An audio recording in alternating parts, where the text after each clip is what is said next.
বাংলাদেশে একজন বিখ্যাত পপ শিল্পী ছিলেন, উনি ইন্তেকাল করেছেন। নাম হচ্ছে আজম খান। ওনার একটা গান আছে, আসে আসে বলে কেন আর এলে না। ঠিক আমাদেরও এমন কিছু রোগ আছে যেগুলা আমরা তেমন কোনো সমস্যা হয় না বলে বা লজ্জার কারণে আমরা ডাক্তারের কাছে যেতে চাই না। যাব করে আর যাওয়া হলো না।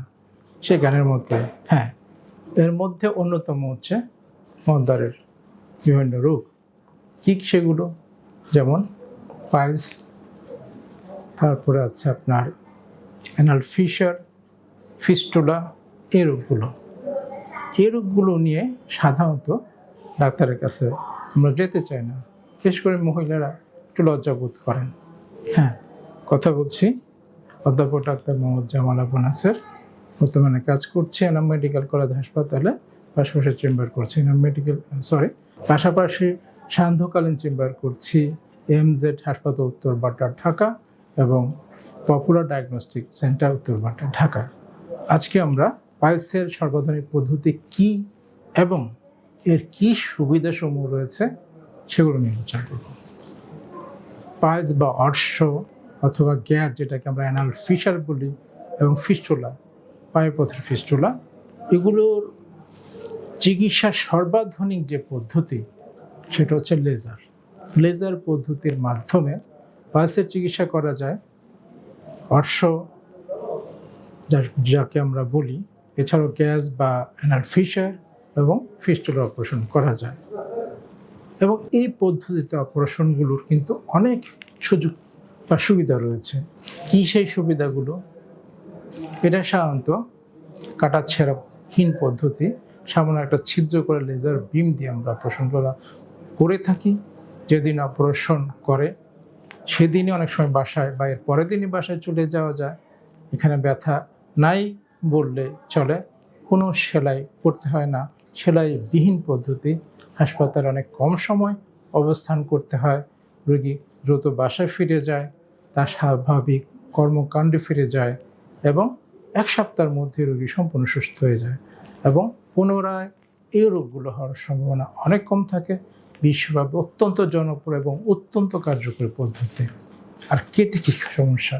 কেটে যদি আমরা এই অপারেশনগুলো করি তাহলে দেখা যায় যে ওই রোগীর অনেক দিন পর্যন্ত মলদ্বার দিয়ে রক্ত অথবা ব্যথা অথবা একটু আঠালো পদার্থ অনেক দিন পর্যন্ত আসতে পারে। দেখা যায় অনেক সময় 1 মাস, 1.5 মাস, 2 মাস পর্যন্ত লাগে। এতদিন কিন্তু এই রোগীর ব্যথা সহ্য করতে হয়। মলদ্বার দিয়ে যে আঠালো একটা বস্তু বা রক্ত আসে, এটা কিন্তু অতদিন আসতে থাকে যতদিন পর্যন্ত না শোকায়, যা কিনা শুকাতে অনেক সময় 2-3 মাসও লেগে যেতে পারে। তাহলে আমি যদি লেজার দিয়ে অপারেশনগুলো করি ফলে কিন্তু সেই সমস্যাগুলো আর থাকে না। রোগী 1 সপ্তাহের মধ্যে সম্পূর্ণ সুস্থ হয়ে যায়। ওই রোগীর কিন্তু 1.5 মাস, 2 মাস, 2.5 মাস লাগে না, মাত্র 1 সপ্তাহের ব্যাপার, তাই না? তো অনেকে চিন্তা করে যে এই পদ্ধতি সর্বাধুনিক পদ্ধতির বিশেষ ধরনের একটা যন্ত্রের মাধ্যমে অপারেশন করা হয়, তাহলে খরচ মনে হয় অনেক বেশি। আসলেই তাই না। আপনি কেটে যে অপারেশন করেন আর মেশিনের মাধ্যমে যদি অপারেশন করতে চান, খুব বেশি কিন্তু পার্থক্য নয়। কিন্তু যেহেতু মেশিনটা একটু ব্যয়বহুল, তাহলে একটু খরচ বেশি পড়েই। কিন্তু ওই যে আপনাকে যে সুবিধাগুলোর কথা বললাম আর কেটে করলে যে অসুবিধাগুলো সেগুলোর কথা বললাম, আপনি দুটো যদি একটু তুলনা করেন তাহলে সেটা কিন্তু কোনো টাকাই না। সবাই একটু আরাম চায়, ভালো চায়, শান্তি চায়, তাই না? তাড়াতাড়ি সুস্থ হতে চায়, স্বাভাবিক কাজে ব্যস্ত থাকে মানুষ, স্বাভাবিক কাজকর্মে ফিরে যেতে চায়, তাই না? অসুখ নিয়ে তো বসে থাকতে চায় না, যত দ্রুত সম্ভব সুস্থ হতে চায়। তাহলে লেজারে যে অতিরিক্ত খরচটা লাগে সেটা কিন্তু কিছুই না।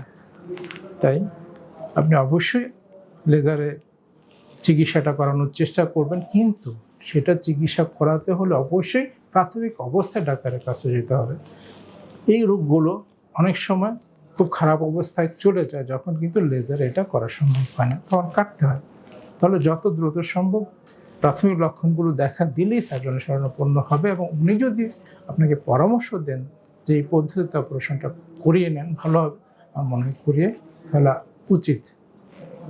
তাই আমি সবাইকে অনুরোধ করবো যথাসময়ে সার্জনের কাছে যান এবং এই পদ্ধতিতে অপারেশনটা করান যদি সেটা ওই অবস্থায় থেকে থাকে।